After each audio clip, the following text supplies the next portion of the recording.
নমস্কার বন্ধুরা, আমি জয়রাজ খেল গল্প পরিবারে আপনাদের স্বাগত জানাই। 125তম আইএফএ শিল্ড জিতে নিল মোহনবাগান। চির প্রতিদ্বন্দ্বী ইস্ট বেঙ্গলকে হারিয়ে কলকাতা লিগ এবং ডুরান্ড কাপের বদলা যেমন নিল, সেরকম আইএফএ শিল্ডও নিজের নামে করে নিল। এই ঐতিহ্যবাহী আইএফএ শিল্ডের সাথে কিন্তু মোহনবাগানের একটা আবেগ জড়িয়ে আছে, একটা ইতিহাস জড়িয়ে আছে। ঠিক 22 বছর পর মোহনবাগান আবার আইএফএ শিল্ড জয় হলো।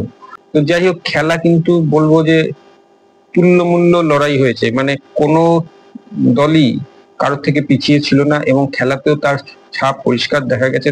তারা যথেষ্ট নিজেদের সামর্থ্য অনুযায়ী খেলেছে। যদিও ফার্স্ট হাফ একটু ইস্ট বেঙ্গল এগিয়ে ছিল খেলায়, কারণ ফার্স্ট হাফে ইস্ট বেঙ্গল কিন্তু প্রচুর আক্রমণ করেছে এবং যদি ভাগ্য সহায় থাকতো, কিন্তু ফার্স্ট হাফে হামিদ ইহাদাত হ্যাটট্রিক করে ফেলতো, তখন কিন্তু খেলার মোড় আলাদাই হয়ে যেতে পারতো।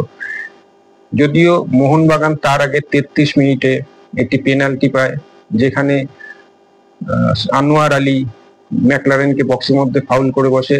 তাহলে কিন্তু মোহনবাগানও খেলায় পজিটিভলি ফিরে আসতো। এর 2 মিনিট পর 35 মিনিটে বিপিন সিং এর ক্রস ধরে হামিদ ইয়াদাত গোল করে ইস্ট বেঙ্গলকে এগিয়ে দেয় এবং প্রথম হাফের ইনজুরি টাইমে আপুইয়া একটি বিশ্বমানের ভলিতে গোল করে মোহনবাগানকে সমতায় ফেরায়।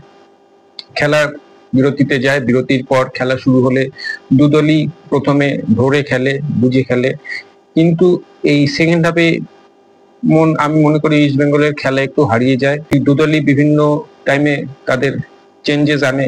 তো সেই হিসাবে নির্ধারিত সময়ের পরে খেলা যখন শেষ হয়নি, এক্সট্রা টাইমে যায়। এক্সট্রা টাইমেও কিন্তু কোনো গোল হয়নি, যদিও মোহনবাগান অনেকবারই গোলের কাছাকাছি পৌঁছে গেছিল।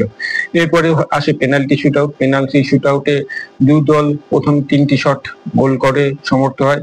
ফোর্থ শট ইস্ট বেঙ্গলের জয় গুপ্তা বিশাল কাইতের হাতে মারে এবং বিশাল কাইতের এই অবদান কোনোভাবেই কম করা যায় না।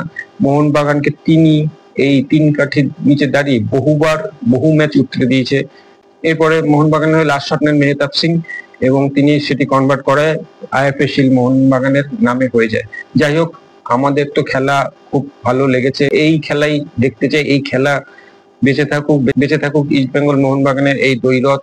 যাই হোক, আইএফএ শিল্ড মোহনবাগানকে অজস্র অভিনন্দন।